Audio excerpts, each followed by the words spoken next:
Good morning. Thank you for joining us so early on Saturday morning for a fantastic lineup of people to talk about coastal heritage and climate change and community resilience. So I'm not going to say too much because we have a really exciting video to show you. We commissioned a poem from a poet called Tara Montaigne, who's based down in Cornwall, and Tanya Venture, who's a PhD student at the University of Exeter, has put some video together to accompany this poem. So I really hope you enjoy this. Thank you.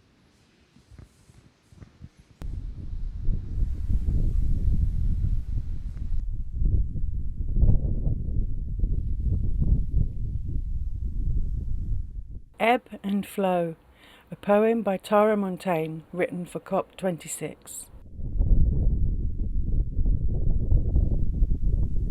The tide rolls in, and on its swell carries the pilchards that our town is built on. Carries the new, the exotic, the good. Carries our heartbreak and our destruction. Am filoedd o filltiroedd, miloedd o flynyddoedd, ffasiynau a thrysorau a straeon arwyr. Things that have passed, mouth to mouth, hand to hand, the refugee and the colonizer, the source of life and the source of terror. The tide rolls away, and on its swell carries the things that we make in our village. Carries the oil, the dye, the tin, carries the slaves, the pilgrims, the spices. Yn gler ta sy'n sgriw, as na irw yn cwntit. Yn credu no, as yn de gorm ton. A hula bianoch is gach mór hupist. Cúrp nan karsten, chawl sy'n storm. Son na mílchin jivlianichin, agus son asted vílchin na varach. The tide rolls in, and we sing songs of welcome to the great green medium that links us all. The tide rolls away, we sing songs of protection from all the pollution washed up on our beaches. Yn cmynode unig, cute a la cwd, noter trejou as grey, ser grey. Now falling, now flowing down into the gaps. The push and pull of shore and sea is the ebb and flow of history.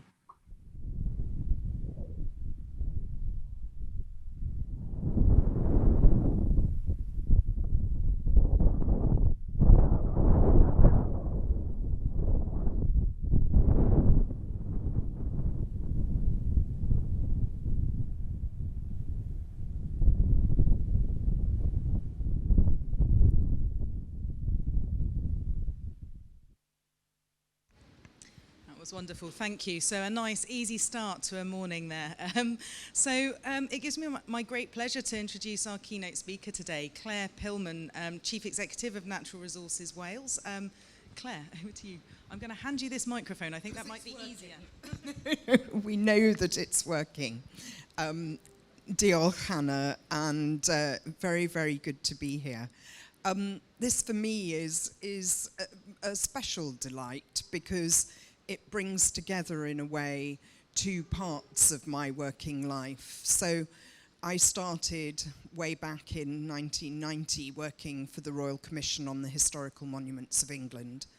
And I have, during my career, been responsible for heritage for the UK government and worked closely with English Heritage and the other bodies across the UK on a whole range of things. So it is really delightful to bring that together with my current role as Chief Executive of Natural Resources Wales, looking at the environmental and ecological side of things. I should start by apologising for not being Julie James.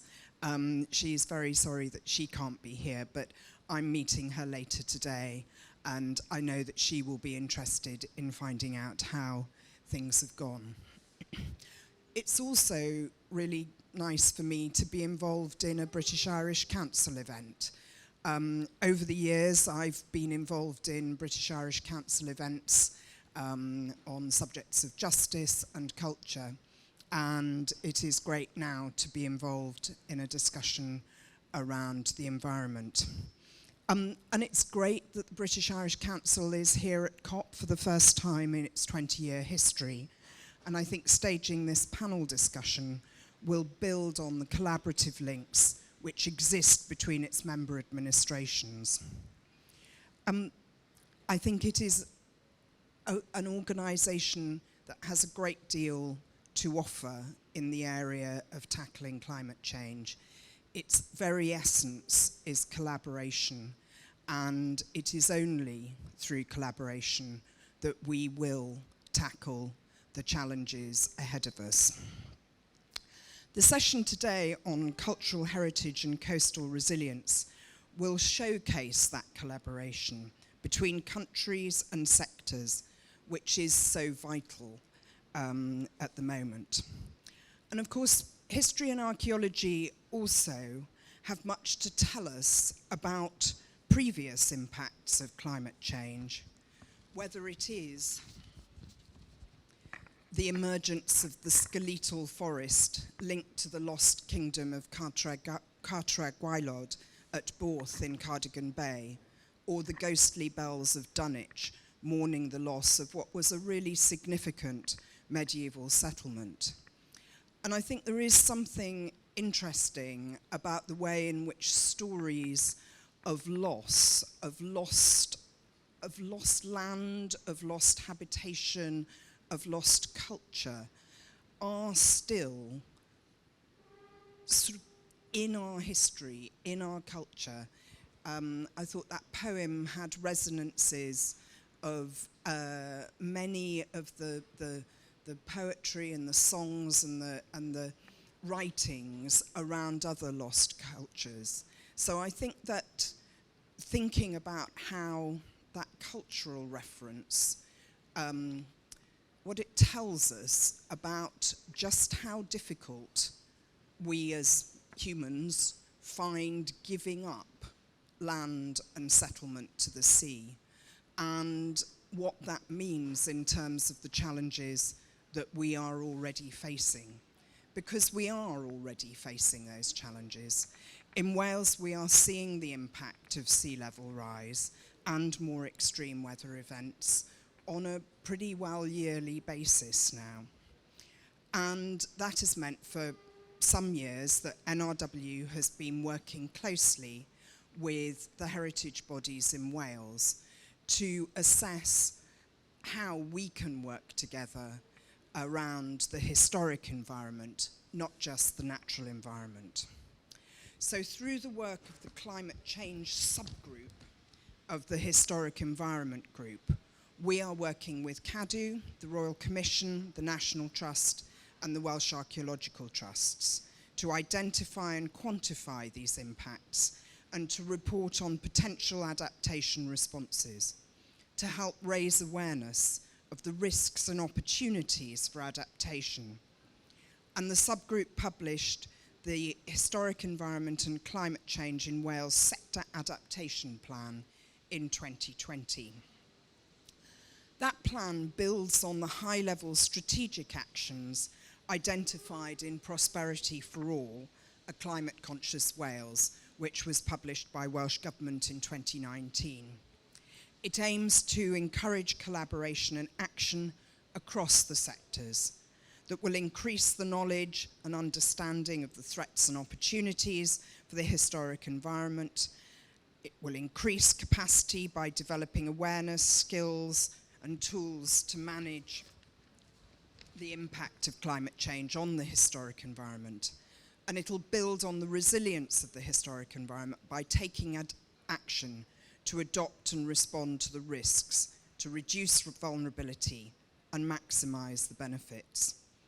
We'll hear later on in this session from the excellent CHERISH project, which for me exemplifies the way in which we should be working with partners in Wales and beyond, and really the extraordinary information and research that it's doing, I think, will be very powerful.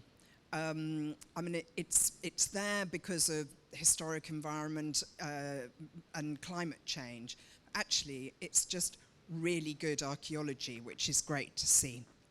I look forward to the rest of the session, finding out more what's happening in other countries, and I know that it will be a really good opportunity to share best practice, to share ideas, and that is, after all, what it's all about. Thank you very much.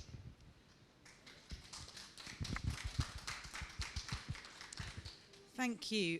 We now have another special poem, which I believe was also written, especially for this event, coming from the school children of, and forgive me for my horrendous Welsh pronunciation, Ysgol Banff Olsen. But we will hear from that poem now. Thank you.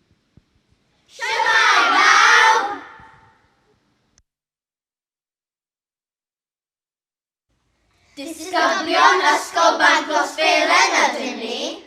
Neu ysgol y banc, fel i ni'n ei galw.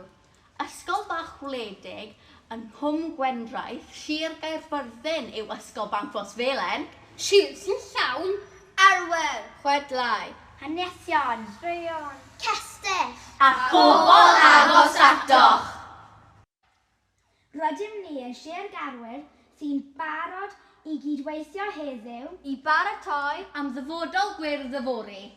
We are the pupils of Bank Rosfelen School.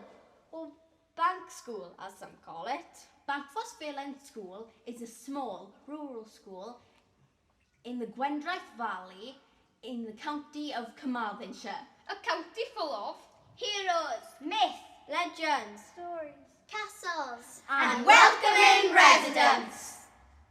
We in Carmarthenshire are ready to do our best to prepare today for tomorrow's green future. Our world!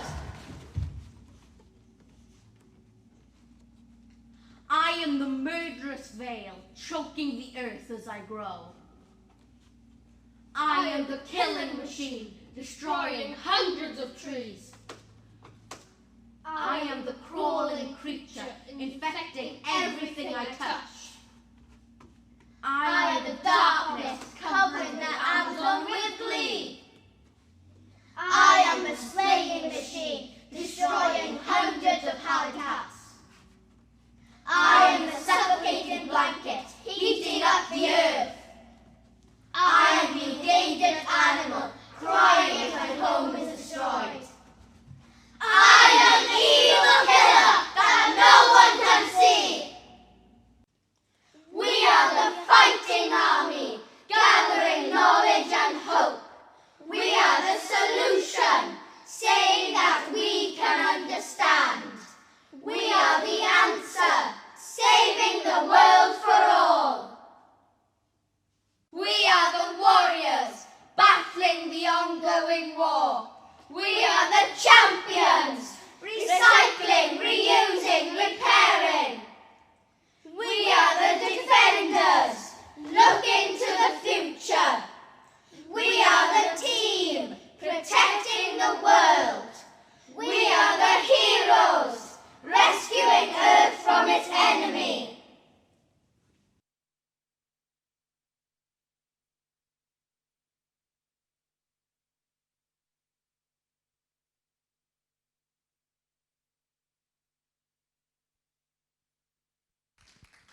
That was absolutely wonderful. I'd not seen that before, so that was a real pleasure. Thank you very much.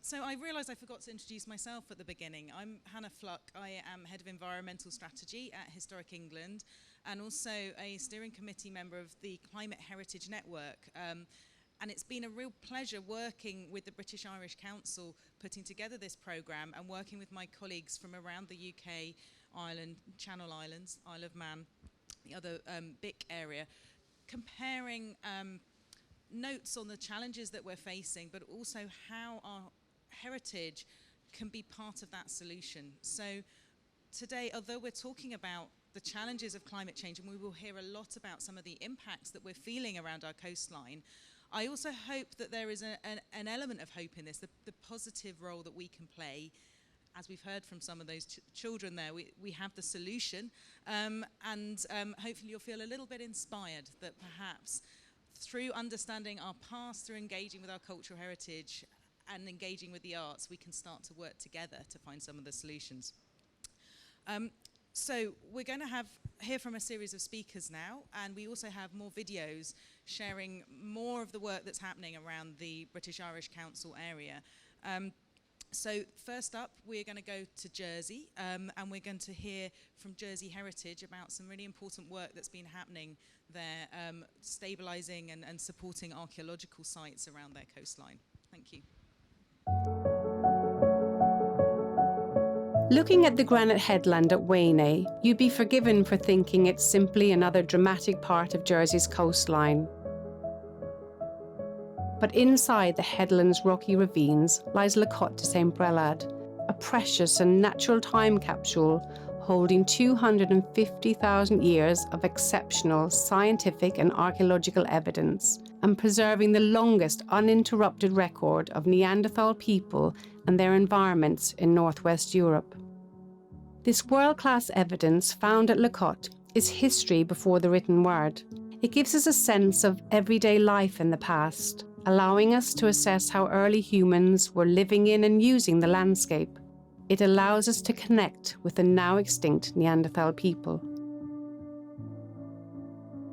They lived in the company of steppe mammoths, woolly rhinos, Arctic foxes and reindeer, constructed shelters, built fires, and used spaces like La Cotte to feed, sleep, care and share in. Just as we would today, the Neanderthal people put making a safe and secure home at the centre of their lives. Learning about the lives of early people helps to shape our understanding of who we are. They played a vital part in the wider human story of adapting to climate change that has led to us being the globally dominating species we are today. La Cotte has already revealed many internationally important discoveries, but much of the site is waiting to be excavated. We are committed to making new discoveries and to protecting the site, which is under threat from storms and rising sea levels. It is a long-term challenge that we have begun, but we need your help to continue if we are to learn more from La Cotte before the knowledge is quite literally washed away. What is left for future generations depends entirely on what we all do now. Please support us today to preserve this irreplaceable history, buried in a remarkable but vulnerable site. Together, let's make history.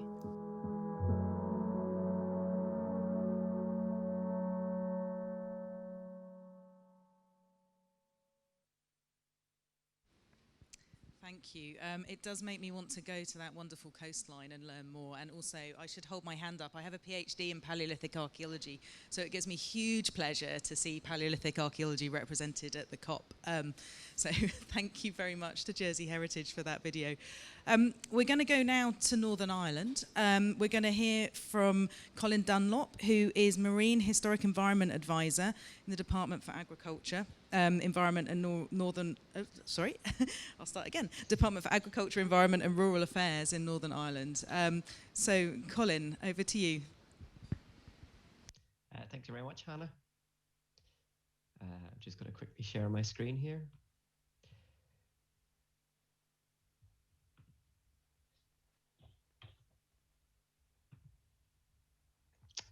So Northern Ireland has around 20,000 recorded cultural heritage sites.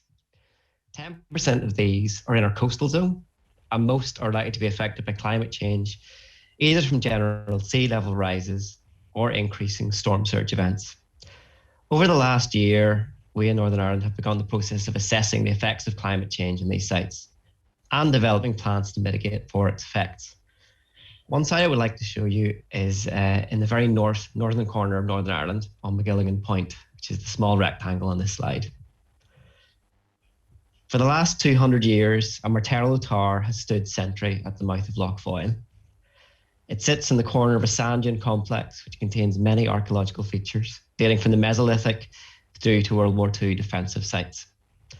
This Martello tower has been identified as one of our highest risk heritage assets. Using orthophotos taken over the last 20 years, you can see the steady erosion of the dunes to the west of this tower. This has been principally caused by storm surge events rather than rising sea levels. But as you can see, over the years, there has been a gradual loss, sometimes faster, sometimes slower, with around 30 metres of loss until the present day.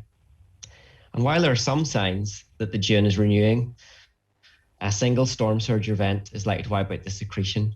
And if the encroachment of the sea continues at its current pace, within 20 years, this Martello Tower is likely to disappear. In last slide, you can see the position of the tower, but obviously with the sea encroaching, it'll probably just be a pile of rubble.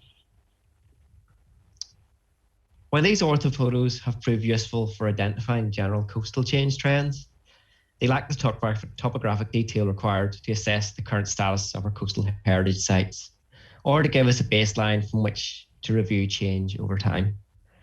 Having identified this gap on our knowledge, the government in Northern Ireland has commissioned a full coastal LiDAR survey, providing orthophotos, digital terrain models at a resolution of at least 0.25 metres, but hopefully down to 0.1 metres. It will be used as a baseline for assessment of the current status of our coastline and the heritage assets which lie along it.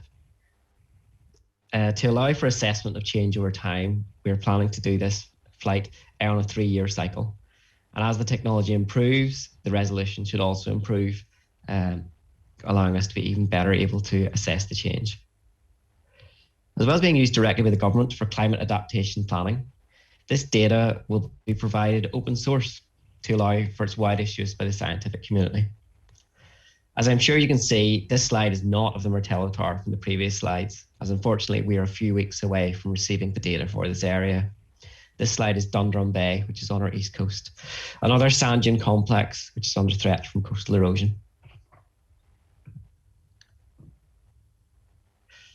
This final slide shows a joint CHERISH and Discovery Programme project, which has used photogrammetry to assess the change on a 2-year period at Killincooley Fort in County Wicklow. I feel this really shows how rapid the change can be in a short time for sites that are directly on the coast at the minute. Our aim in Northern Ireland is to replicate this for our coastal heritage sites, as only by understanding the changes happening can we plan, adapt, and mitigate further effects. We look forward to providing some of the results of this at the next BIC conference. Thank you very much for listening to this presentation.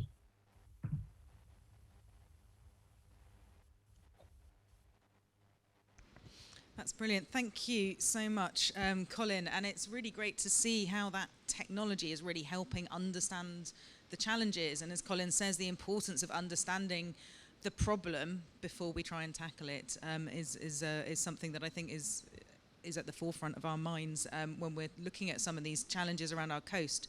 We're going to go to Scotland now. We're going to hear from Mairi Davies. She's Climate Change Policy Manager at Historic Environment Scotland. And she is going to talk to us about some of the collaborative work that's been happening in Scotland to both understand those challenges and also working towards some of the solutions. Mairi. Good morning, everybody.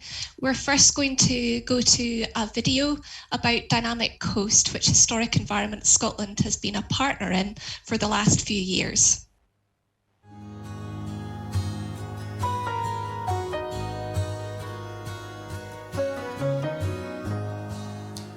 Around the world, people are recognizing that their climate is changing. Scientists investigating these changes are working with national and regional governments to help develop policies to help safeguard society from these growing risks. The Climate Change Act places duties on the Scottish public sector to both cut climate emissions and plan and adapt to our future climate.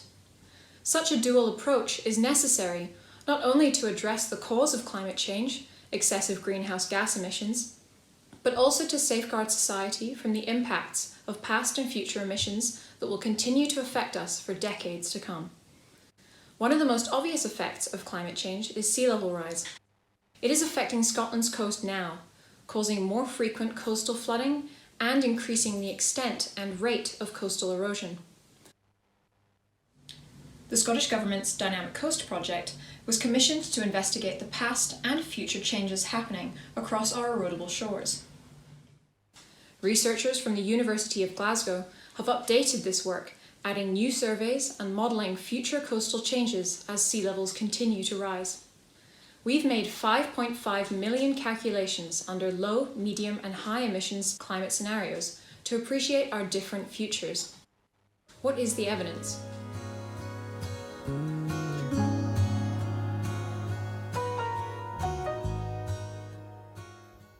Coastal erosion is affecting more of our erodible shore than ever before, with the extent and rate of erosion anticipated to increase under all emissions scenarios due to ongoing sea level rise.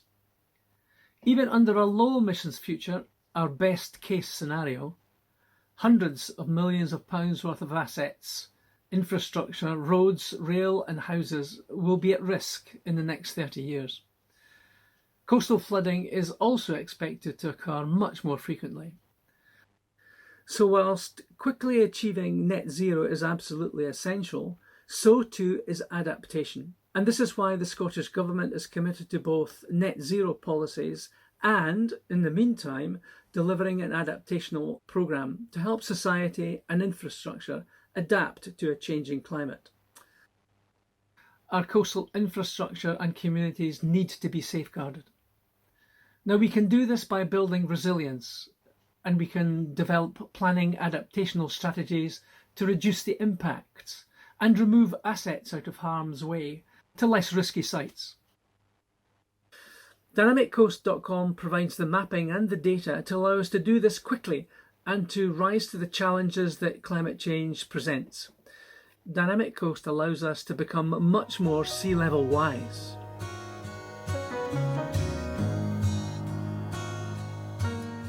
What do we mean by becoming sea level wise?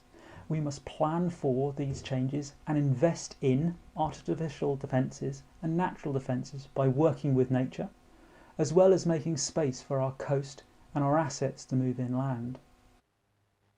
Whilst the risks are increasing, our ability to monitor and model future risks are also improving. So there's plenty we can do. Governments, businesses and communities are developing policies which navigate these growing risks. In some locations we'll choose to invest in higher seawalls and flood embankments, but for much of the coast it will be more sustainable to work with nature, enhance natural defences and create space to allow assets to be moved out of harm's way.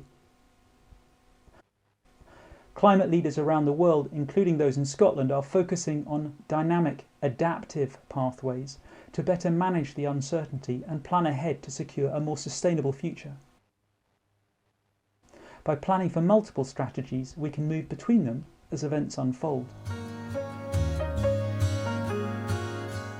The Scottish Government recognises the challenges facing coastal communities, infrastructure and buildings that are increasingly threatened by climate change.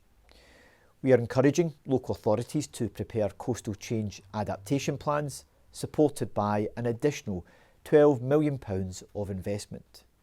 We have clear net zero ambitions, complemented by our climate change adaptation programme, which aims to prepare us for the impacts that are already locked in. Dynamic Coast is part of this wider national programme to build climate resilient communities.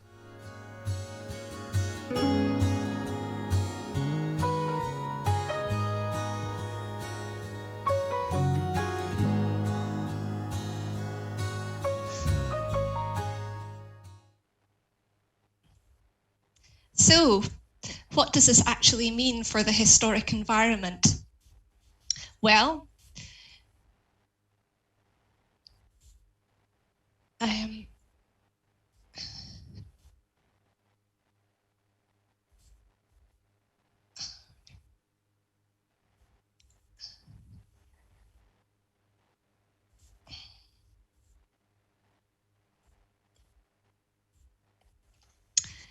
for Skara Brae, we have been looking at the coastal erosion and seeing what is in store for the next 100 years. So Skara Brae was uncovered by coastal erosion, really, by a big storm in about 1850. And since the 1920s, it's been protected by a seawall. So we have been working in partnership with Dynamic Coast over the last few years to understand the coastal processes that are ongoing at Skara Brae, which is in Orkney. So we have been undertaking monitoring over the last every couple of years for the last 11 years to really understand what's going on. And we have worked in partnership with Dynamic Coast to develop adaptation options for this site. So we have a brand new recommendations report, which is available on the Dynamic Coast website for all to see. And we will be working over the next few years to develop our plan for this site. So the other thing that we have been looking at, Mr. Matheson mentioned climate resilient communities. We really need to understand what that means for the historic environment. So we have been looking at the vulnerability, both of the site, but also of the community in Orkney, and looking at the adaptive capacity. So we have partnered in the Climate Vulnerability Index and piloted that in Orkney. So this is the first time that it's been applied to a World Heritage Site that is inscribed for its cultural heritage value. So our next video goes into a bit more detail about what that's meant.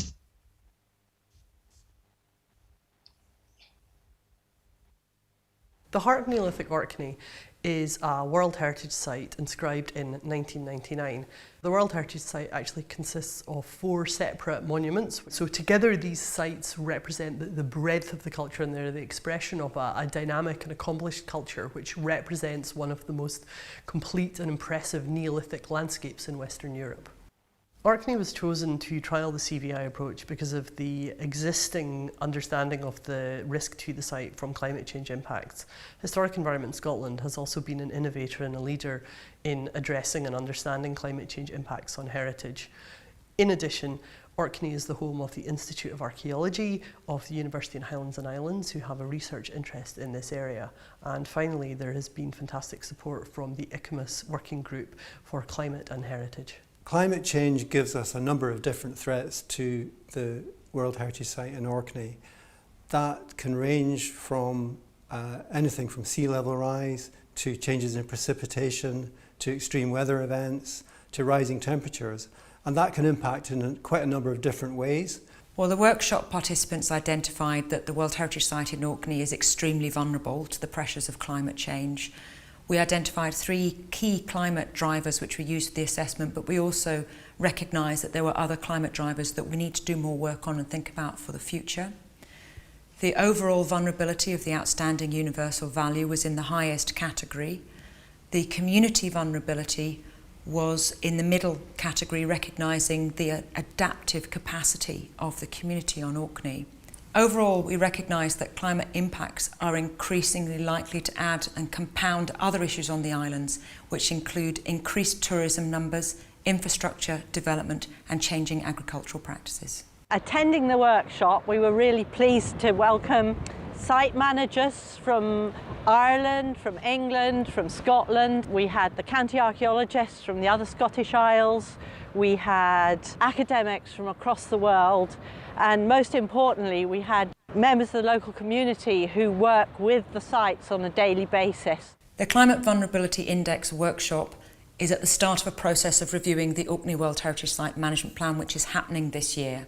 Our intention would be to run another workshop in 5 years' time when we next do the revision of the management plan for Orkney.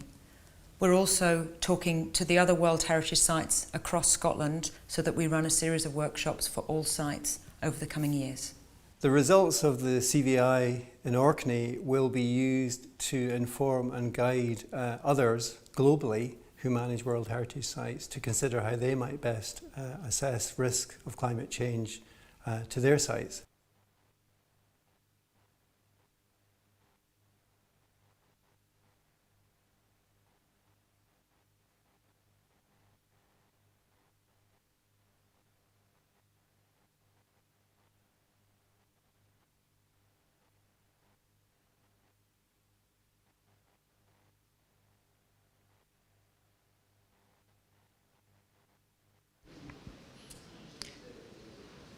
Thank you, Mairi, for those videos.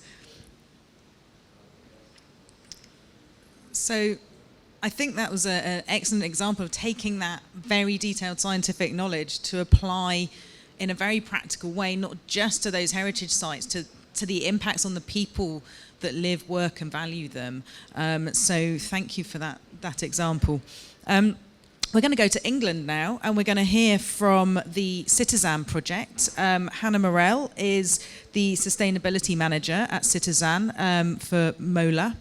Hannah, I'm going to hand over to you. Thank you. Thanks, Hannah. Good morning from London. So before I started, I just wanted to share a video that 3 separate organizations that work across England, Scotland and Wales pulled together. So Citizen, who I'm representing today, as Hannah said, Scape and CHERISH came together to tell our climate heritage stories and try to share that coastal experience or that coastal change and highlight how important it is to work across regions in water heritage. So could you put that on? The climate is changing. Hotter days. Damaging storms. Hurricane force winds. Heavy downpours. And frequent flooding already feature regularly in our lives across the world. And as sea levels rise, coastal communities are the first to feel the impact. Climate change is devastating our coastal ecosystems. Eroding our coastlines. Destroying connections of our past to our present. And flooding our communities. But heritage and we who care for heritage can help. Our job is to understand existing sites and artefacts before they are lost forever. We work with communities to understand coastal heritage and climate change across England, Scotland, Wales and Ireland, and find evidence we need to understand the past environments, ecosystems, societies, industries, and how changes in climate have and continue to affect them. By understanding the past and sharing its stories now, we can build resilience for the future.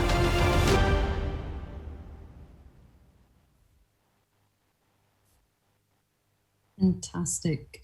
So I'm just going to share my slides, and hopefully you can see that in the backdrop. But yeah, so, well, if that video didn't make you want to fund coastal heritage, I don't know what will. So just to say, there are 14 of those short videos which draw on different coastal sites from across the 3 countries mentioned. And you can watch it via our YouTube channels, or just follow us on Twitter, and you will be able to see it. I'm just trying to, okay, get my slide started.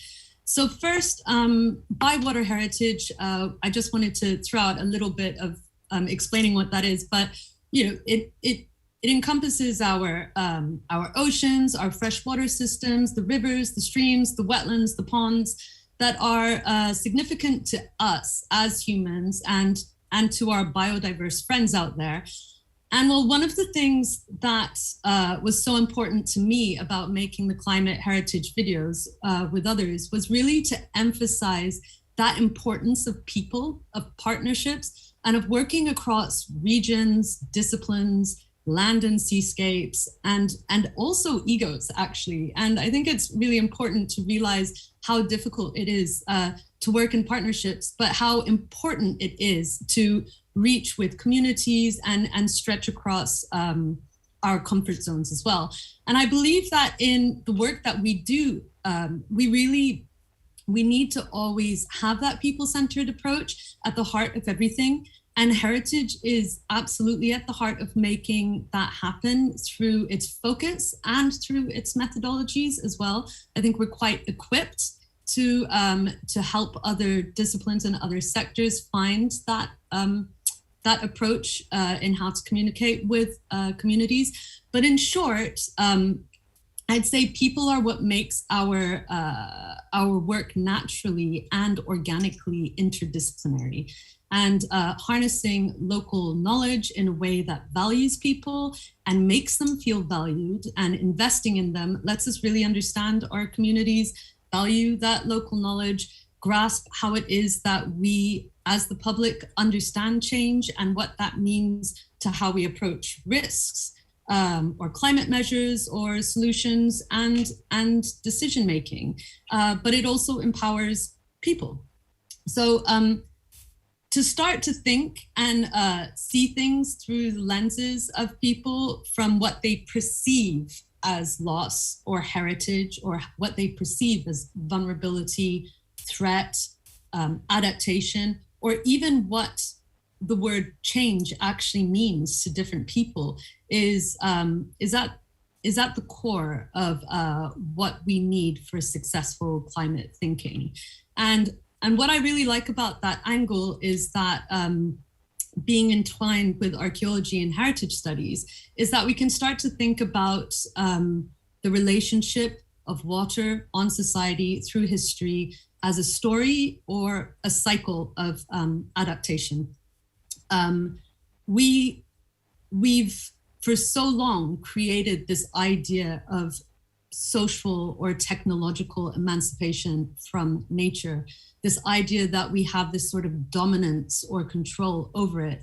But then, as the story goes, we're forced to reconsider where we sit alongside and within our environments, and essentially adjust or change our habits and behaviors. And sometimes I think that, we use this word adaptation as if it's non-consequential, but loss and trauma are very much a part of that learning process as well. And our pasts, and actually our recent pasts as well, can help us navigate around those very real futures and future scenarios or options a lot better than we do. And also, just to end, in addition to thinking about our heritage and those tangible things that we find or associate with the foreshore, so much of our relationship with water is weaved into our very beliefs, our livelihoods, our practices, our ways of life, our memories.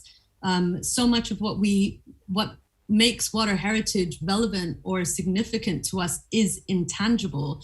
So I just want to stress that intangible heritage, and I think that the people-centered approaches certainly unlocks that world. And so Citizen actually has really shown how this work can work successfully, and how it can get a wealth of data from working from people, both qualitative and quantitative, so we can get that people-centered research. So I will leave it at that. Thank you very much.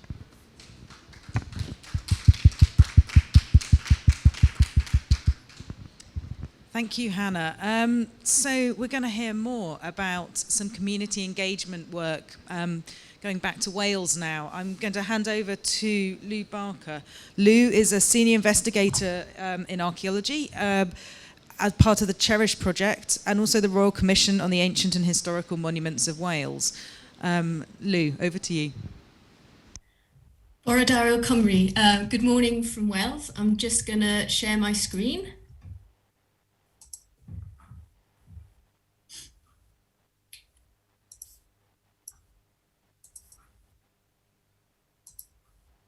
Okay, hopefully you can see all that clearly.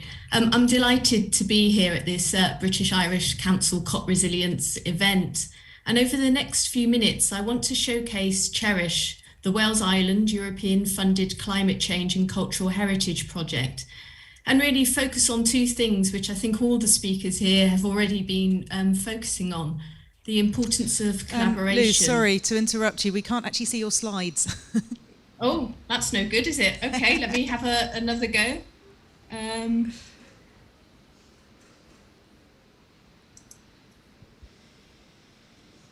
Excellent, we can see them now. Thank you. Oh no, should I start again? Would you like me to start again? Yeah, start again. Start again. There we go. Okay, well, over the next few minutes, I want to showcase CHERISH, the Wales Island European-funded climate change and cultural heritage project, and focus on two things that, as I noted, a lot of the speakers have already been focusing on: the importance of collaboration and of awareness raising to showcase cultural heritage and coastal resilience. In a nutshell, CHERISH is about investigating a number of coastal and maritime heritage sites and landscapes, as illustrated on the map that you can see here, and with the main aim of raising awareness and understanding of the past, present, and near future impacts of climate change on both the Irish and Welsh coasts. Like this event, CHERISH highlights the importance of cross-border and cross-disciplinary working. And this is crucial in showcasing how the historic environment can contribute to climate adaptation and resilience. I'm an archaeologist working on CHERISH, but I have the privilege of working with leading specialists in a variety of fields covering climate change, hydrography, geology, remote sensing, environmental science, and scientific dating. And this provides CHERISH with a comprehensive toolkit, as you can see on the illustration here, enabling us to study in great detail heritage sites and landscapes. Just one example of a heritage site where we've combined all of our specialisms and technology is the National Trust property of Dinas Dinllair Hill Fort in North Wales, which, as this image shows, is actively eroding. Here, CHERISH has undertaken survey to monitor and quantify change, as Colin was noted earlier in his talk. That's both at the monument and in the surrounding area. We've also funded and undertaken archaeological investigation to gather information and knowledge about the monument before it is lost.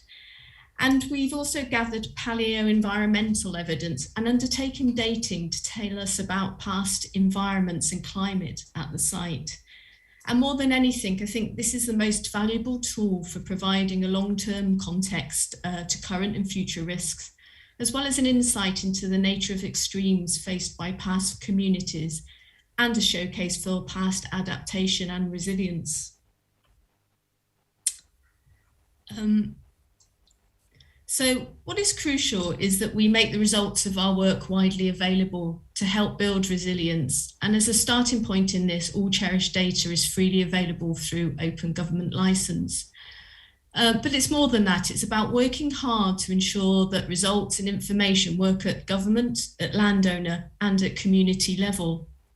For example, the work of CHERISH feeds into the sector adaptation planning of both the historic environment sector in Wales and the wider Welsh and Irish government adaptation plans through the provision of activity evidence, case studies, and guidance.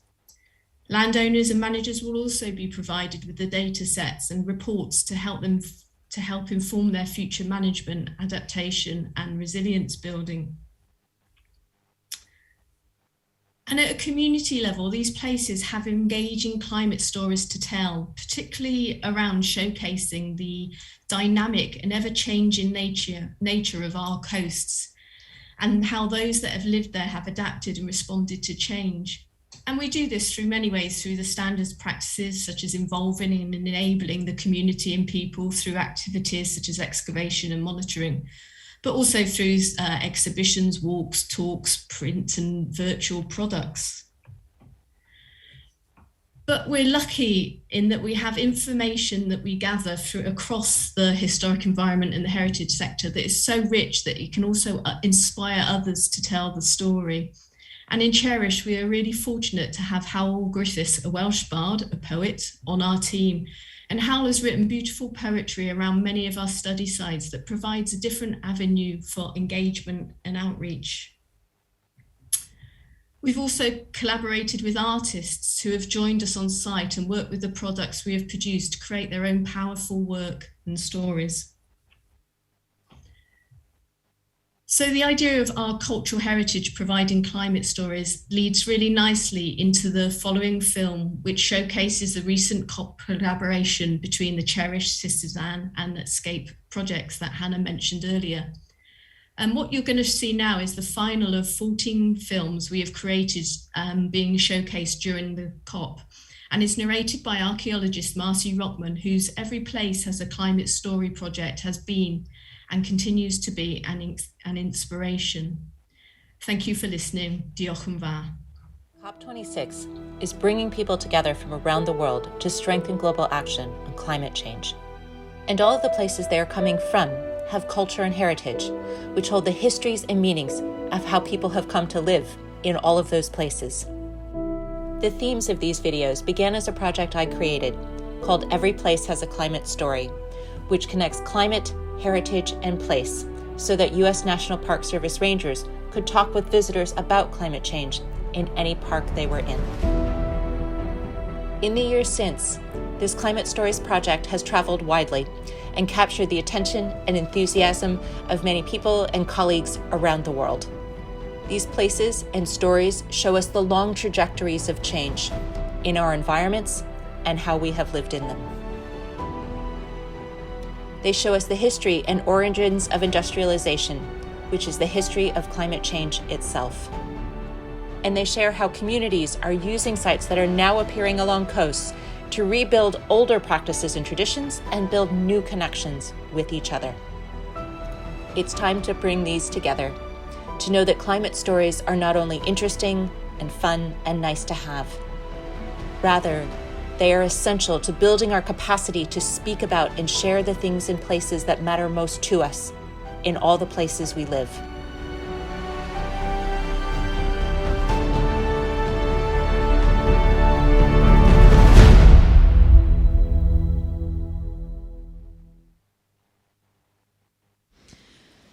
Thank you, Louise. That was a really inspiring video at the end there. I think this idea of the stories that we tell through our connections with places through time is an extremely powerful message.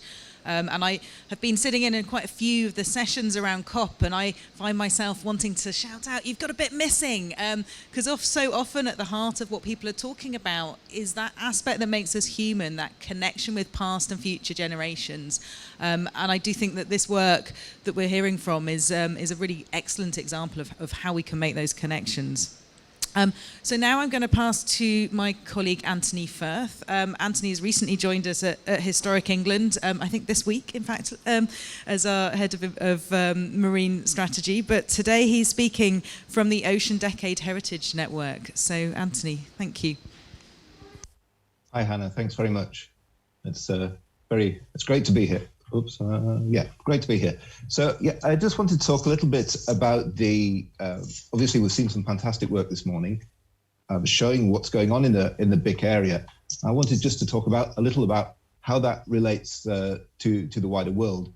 And we have an opportunity and really, I think, a responsibility for BIC area-based organizations to share our experience and capabilities relating to cultural heritage and climate resilience. We've seen how much, obviously the BIC area, we're seeing really high rates of change in the coastal zone, and that's having major implications for cultural heritage. We've seen lots of examples of that this morning.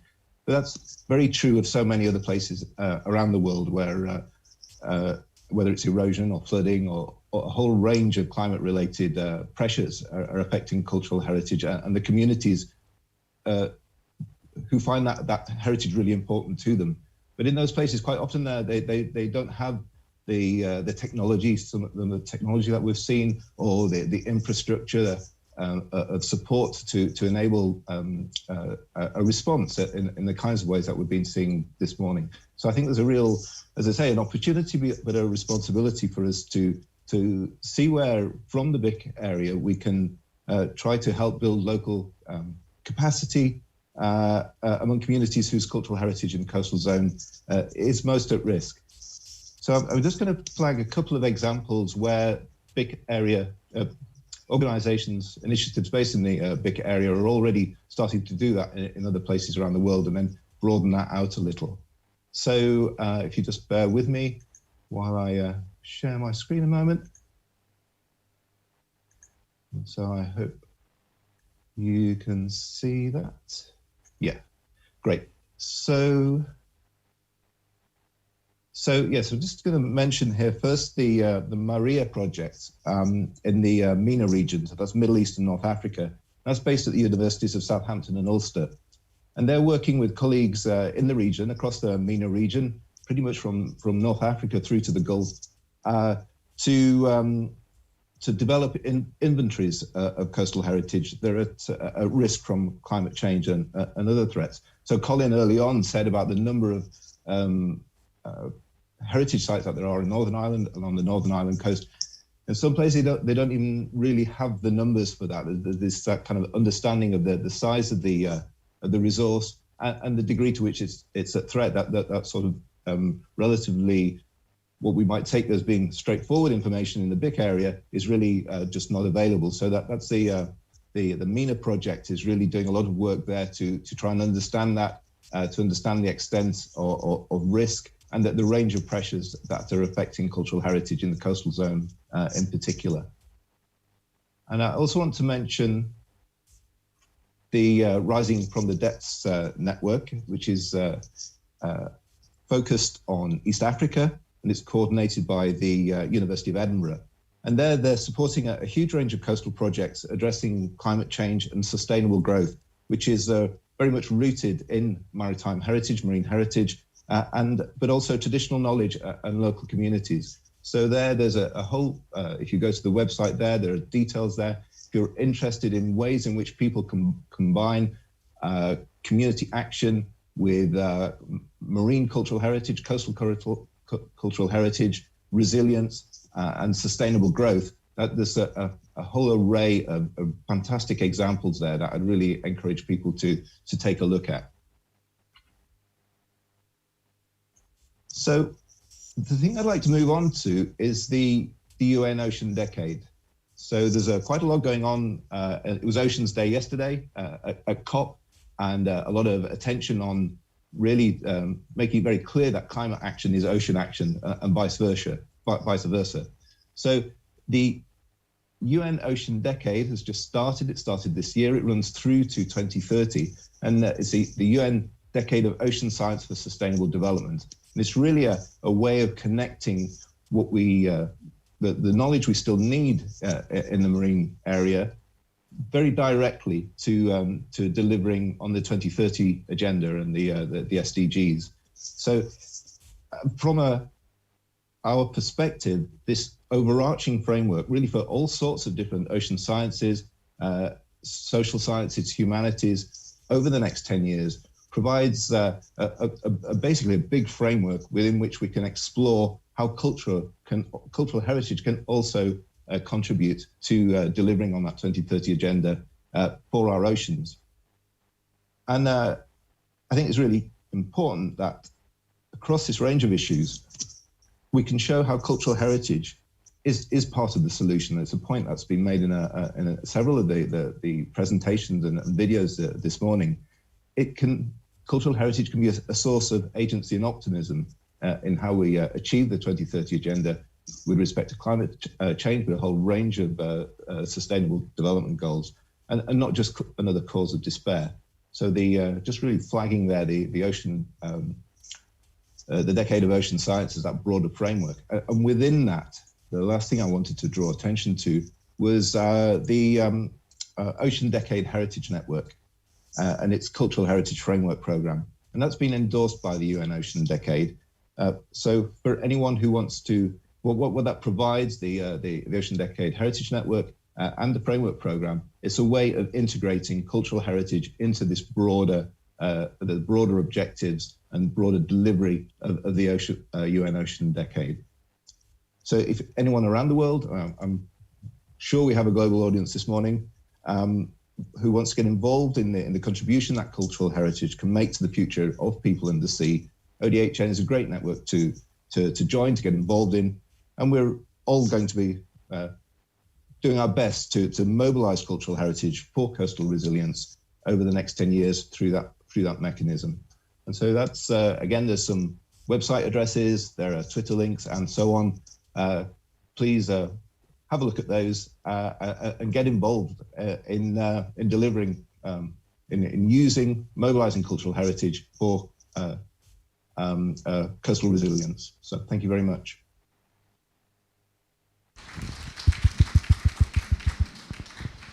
Thank you very much, Anthony. Fantastic to hear the range of projects that are happening around the world there. So do go and check out those resources that Anthony was pointing you towards.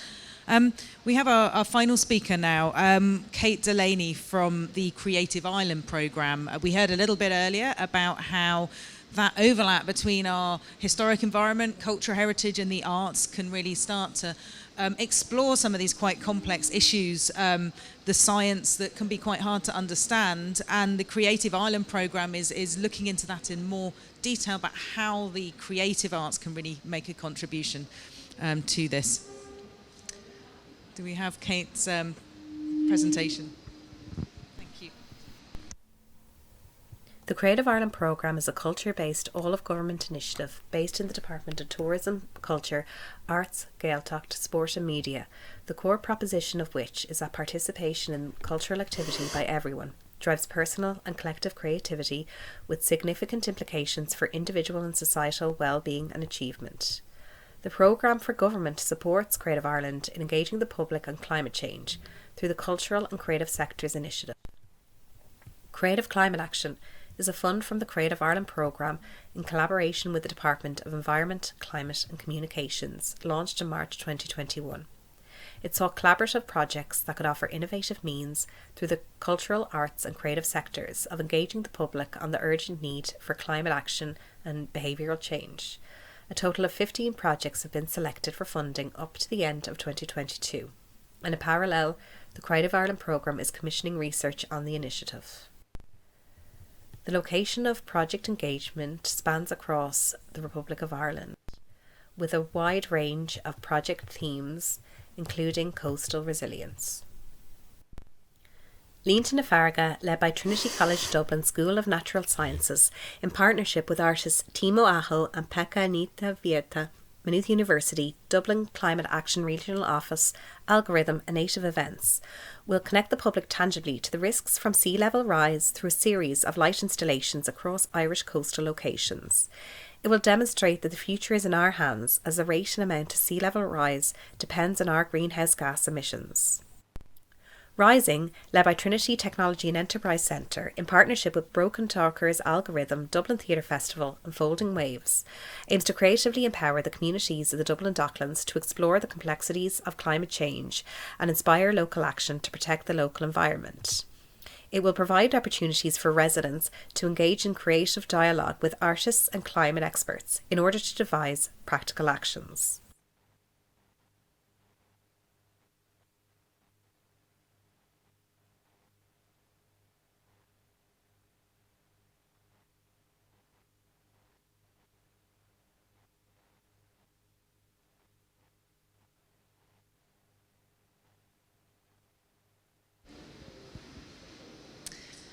Thank you, Kate. I think it's fantastic, again, to see how artists are interpreting some of the challenges that we're facing to help us understand and to visualise some of the impacts of our changing coastline. I'd like to invite the speakers back now to take some questions from the room. I'm going to go to you first, and I believe we may have some questions online as well. I think one of the things that really struck me was that that relationship between the challenges, but also the people, very people-focused approaches here, recognition of people collectively as communities, but also how individuals might engage with some of those stories. But are there any questions in the room? No? Everyone's just stunned to silence by the presentations that we've heard from. I think the climate stories was something that ran through each of those. So I'd like to ask the speakers if they have a favourite climate story from the regions in which they're working. Can we go, let's start at the beginning. Let's go back to Northern Ireland. Colin, Do you have a favourite climate story? I suppose their favourite thing is actually probably what's been revealed by coastal change. Because while we haven't yet found a scarab ray, there is that potential to appear. So while I talk about the sand dune complexes, we know they've shifted so much. McGilligan Point in particular covers multiple square miles. And it has been for a long time an army base, so it's been essentially untouched by development. So while there is the massive negativity and possibly the loss of Martello Tower and some other archaeological sites, there is the potential we may find something new and unique, as we know that that same kind of complex would have been occupied in much the same way as Orkney was. So we're lacking that kind of site. So I think my favourite story would be, you know, there's always a flip side or a silver lining to something negative, and that would be my point of view. And I'm sure every other region around Northern Ireland and the British Irish area will have something similar which may appear. So I think that would be my favourite point. That's brilliant. Thank you. Yes, hope for a future scarab ray in Northern Ireland. One of my most favourite sites that's been discovered in that way is the human footprints at Haysborough in East Anglia, which are the oldest evidence for the human occupation in Britain and date from almost 1 million years ago. And we can see where people were actually walking on our coastline. But as the sea gives, it takes away, and they were only there briefly in order to be studied. So I think, lots of exciting discoveries to come amongst the devastation that we also see with that coastal change. I'm going to go now to Mairi. Mairi, do you have a favourite climate story? And I'm going to say you can't say Orkney. I'm not going to go to Orkney, no. I'm going to go to Fife. And to Weems Caves, which is close to a former mining village. And it's a series of caves with Pictish carvings in them. And the community has been on a journey over the last 40 years in coming to terms with the threat to their caves. So Save the Weems Ancient Cave Society was founded back in the 80s. And more recently, they have been engaging with the research being carried out at the University of Glasgow on sea level rise and coastal erosion. And they now have a very active society. They are determined to enjoy and celebrate the caves and their heritage while the caves are still there. So they have developed a museum, which is in the old guide hut in the village, and they very regularly run tours so that both locals and visitors can view the carvings and find out more about their local heritage. So there is obviously a negative there in terms of the threat to their heritage, but also a positive in terms of how it's brought the community together against that threat.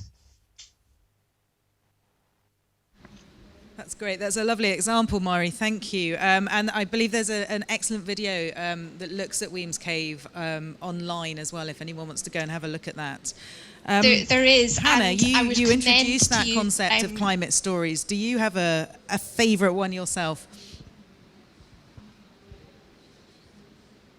Sorry, was that me? Yes. Sorry. Hannah Morell. Sorry. To be honest, I don't. Citizen, we have 5 different discovery programs, and I think it's just really interesting to see how the same kind of model that's weaved across the country just brings up different dynamics with people's stories. So we have things like looking at climate stories that talk about how communities moved their church from one place to another due to coastal erosion, or the Mersey Island one, which is also a NERC project, really was quite interesting with oral histories. And what I loved is they had postcards from, for example, the 1920s, and the community went around the island and then sort of copied, and you might have seen it in the slideshow, copied where the postcard was taken. So you saw this kind of very, very near past, like before and after of what landscapes changed into. And there's things like Mairi, which is just a realigned landscape, and that has just so many different stories. And of course, the fish traps of East Kent Coast. So I think it's just sometimes the people's stories come in different ways, and they could be a massive community or even a single person's memory. And I think they're all very powerful and quite cool. Thank you. I'm brought to mind a colleague of ours at the National Trust, Keith Jones, who has often talked about the cultural heritage sites being the canaries in the mine. So those of you that don't know, the story is that the miners would take a canary down in the mine, and if you end up with the nasty gases that would knock you out, that canary would keel over before you did. And so to think of some of these places which have stood, we think of them as being there forever because they're so old, but in fact, as we look at the changes, as they start to be affected, it's that early indication of what is to come. And I think that's one of my the ways of thinking about some of these climate stories, which I think is what you're referring to there, Hannah, with the postcards and that monitoring of change. You also mentioned earlier that not everyone sees change in the same way, and I think that's also important to remember, that actually what each of us with our different backgrounds and specialism and perception understand to be change might not be reflected by others. And I've had the experience of that in the east of England, where we did a project and we asked people what they were concerned about in a place where there was huge amounts of environmental change, 10, 15 meters of coast vanishing in a year. And they said what they liked about that place was that nothing changed. So that idea of the coast constantly being dynamic is part and parcel of our understanding and our relationship with those places. Lou, I think through the CHERISH project, you've been looking at that historic the dynamism of the coast and understanding the constancy of some of those processes in the work that you've been doing there. But I don't know whether have you got a favourite climate story that really stands out from all the CHERISH project work? Yeah, hi Hannah. I think, yes, there are so many, as everyone has said, but I'll go back to perhaps the example I showed on the screen, which was Dinas Dintle in North Wales. And that's more to do with what you were just talking about, the past. Now, we've done a lot of intensive work there and enable people to come and visit and see what we're doing, whether it be through excavation or the survey work to understand the monument. But we speak to people about then looking and seeing the changes that they see from walking their dog on the beach every day after storm events as we watch chunks of the cliff go off. But what's really intriguing there is, and this is the work that's come out from the CHERISH team predominantly in Aberystwyth University, of the amazing paleoenvironmental and dating work they're doing, that when we open the trenches, we just see layer upon layer of sand. And that sand is an indicator of past storminess, past storm events that are covering or interspersed in between the archaeology and the different layers. And I think it's bringing that story to life about how people that were living here, living on the coast back in the Iron Age, back in, the Roman period, how they were having to adapt to the environment that they were living in by having sort of often tons of sand being dumped on their homes after a storm event, clearing it out, continuing again. And we see that along the coast of North Wales into Anglesey. We see it through prehistory, where we get the dating evidence, but we see it in the documents from weather diaries from people. And I think it's showing that flow through the ages of how people have worked with the weather and taking on board everything that's really been thrown at them. Thanks, Lou. That idea of having to roll with the punches almost, and really that the sheer scale of change that has happened and how people have coped with that. Anthony, earlier you were talking, and several of the rest of you have referred to the intangible culture, the traditional knowledge, the way in which we might have understood how we live with these challenges and changes, both in the past and currently. I don't know whether there's any elements of that intangible aspects to our cultural heritage that feed into these climate stories. Anthony, I'm going to see if I can nudge you to think of a climate story that draws on that as well as the physical historic environment. Okay, so Yeah, I think one of the privileges of being of being an archaeologist is to be able to go into a whole range of coastal environments. And I've had that privilege really to look at lots of different places, and to whether that's an urban environment like a major industrial port or the kind of rural coast, but to see, if you like, the time depth of human engagement with the coast. And that, of course, is as much intangible as it is tangible. And as archaeologists, we tend to look towards the tangible.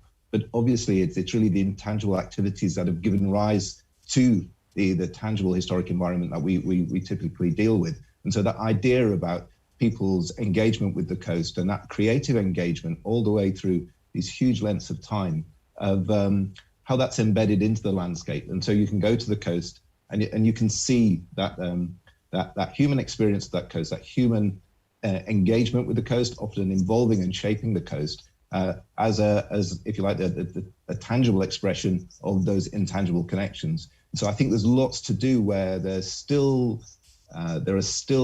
those intangible heritage to draw through, whether it's in traditions and skills and stories and so on. Those are often still very lively. Another privilege of being an archaeologist at the coast is once you start talking to people locally, these stories come out. So you may be focusing on the tangibles, which is our main job, but at the same time, when you're talking to people, all that rich intangibles heritage comes out too, and so the tangibles form a kind of a focus for that to draw out. So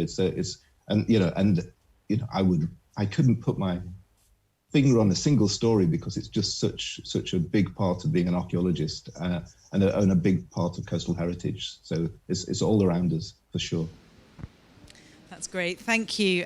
We still have a couple of minutes left, and one of the themes that came out, I think, of all the presentations is that, and certainly is that underpinning what we're doing, working with the British Irish Council on putting this together is collaboration, and I think we've seen some fantastic examples of that.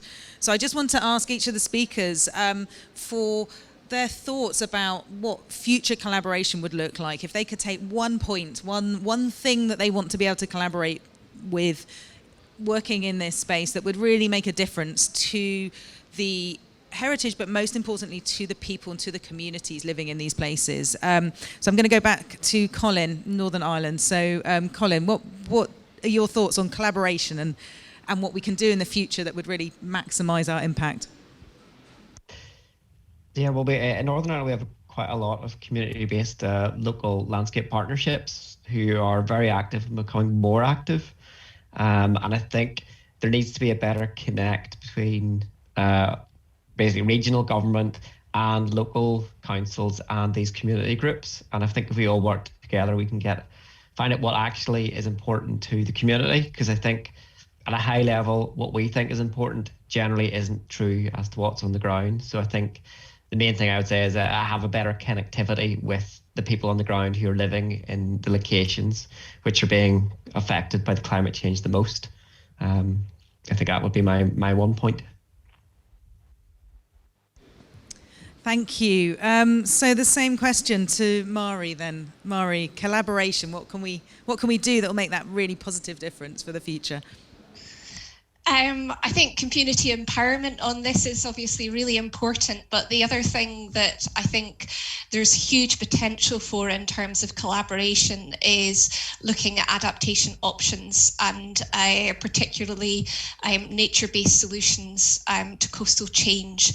I think there is quite a lot that cultural heritage and archaeology can teach us about how the environment has changed in the past, and I think there may be clues within that to how we actually work with nature rather than against nature to defend the assets that communities decide that they want to fight for.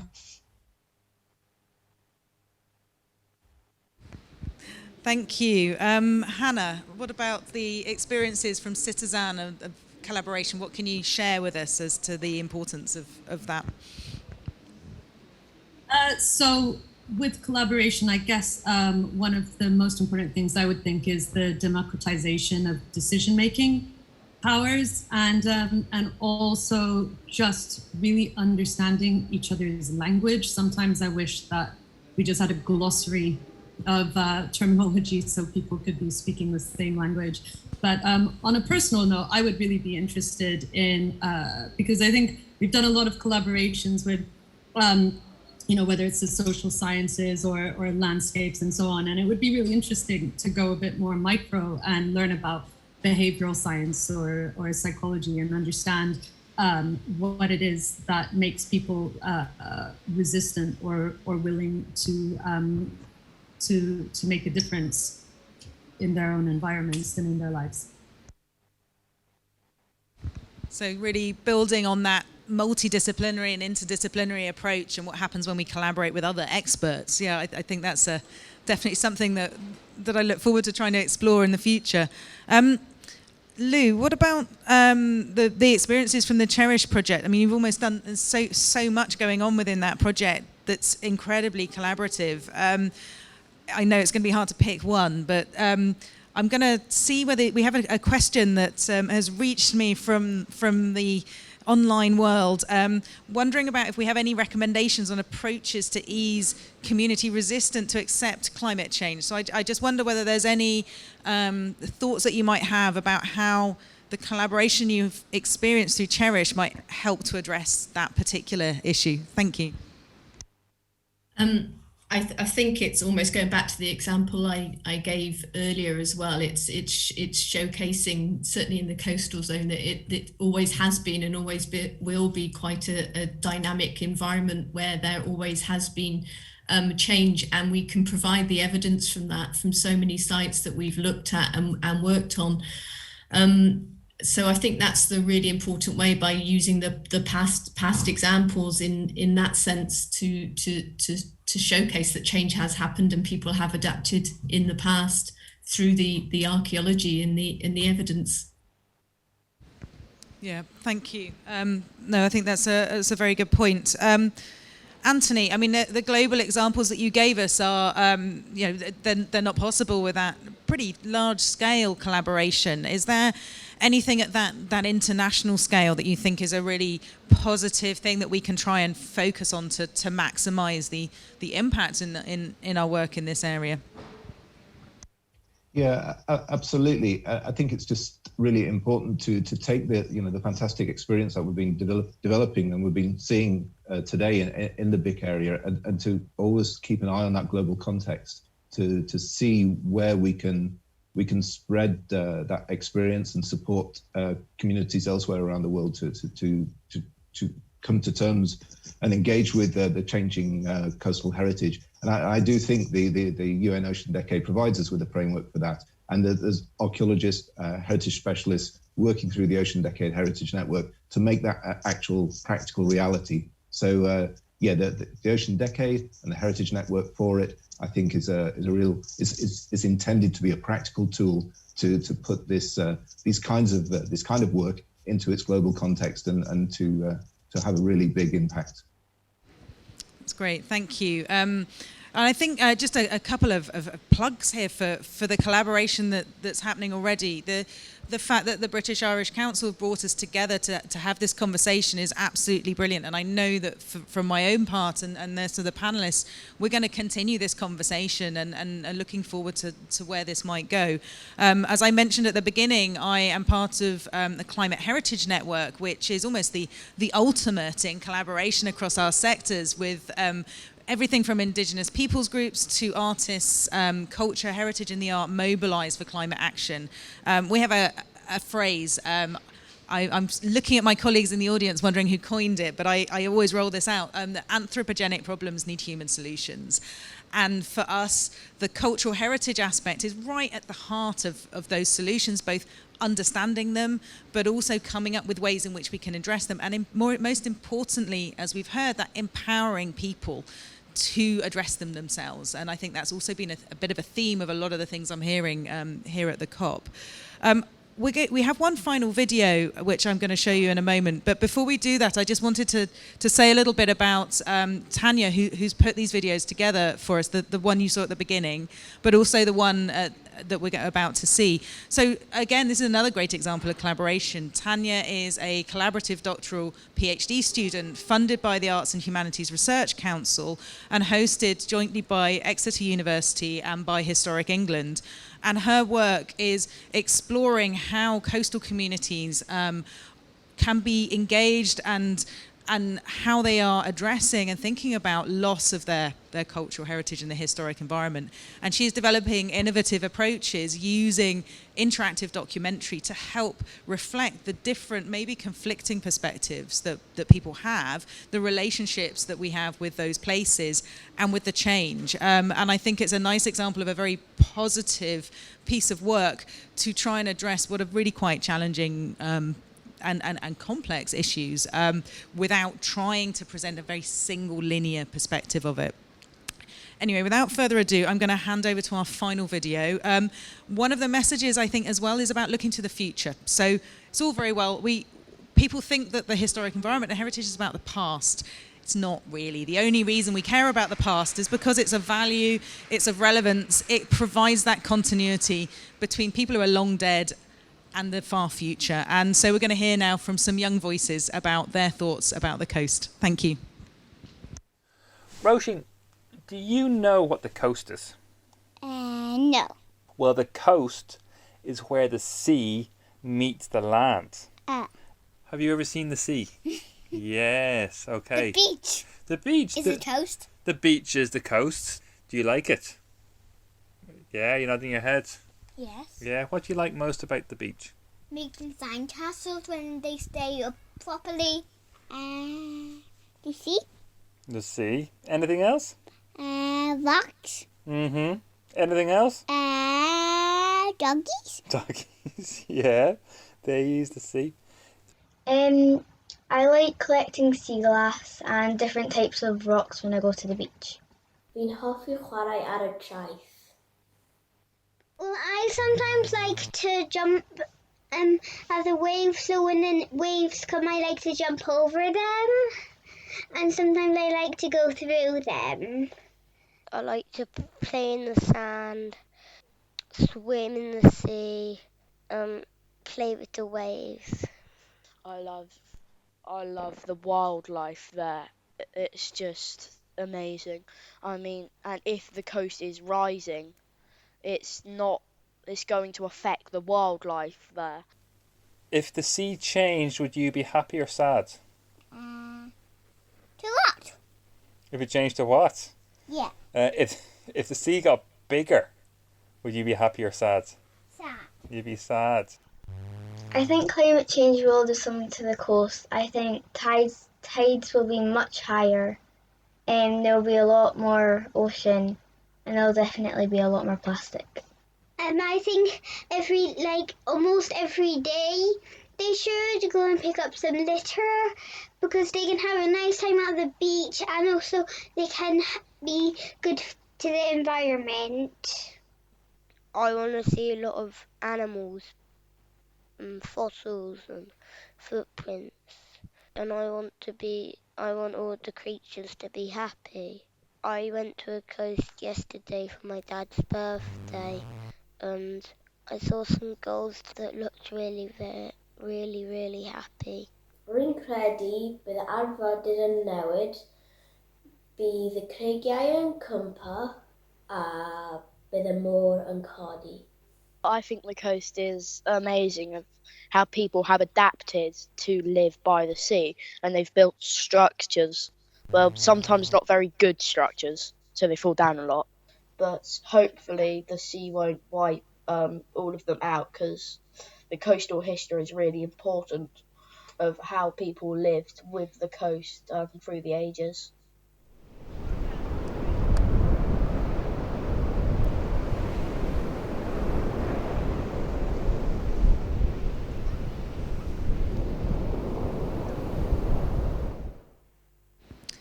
That was wonderful, thank you. So just finally to say a huge thank you to all our speakers today. I think that was a really excellent tour through what we're up to in the British Irish Council area. and certainly gave me some food for thought. Thank you very much to our tech crew. I don't know how you managed to string all that together. And enjoy the rest of your day. Thank you.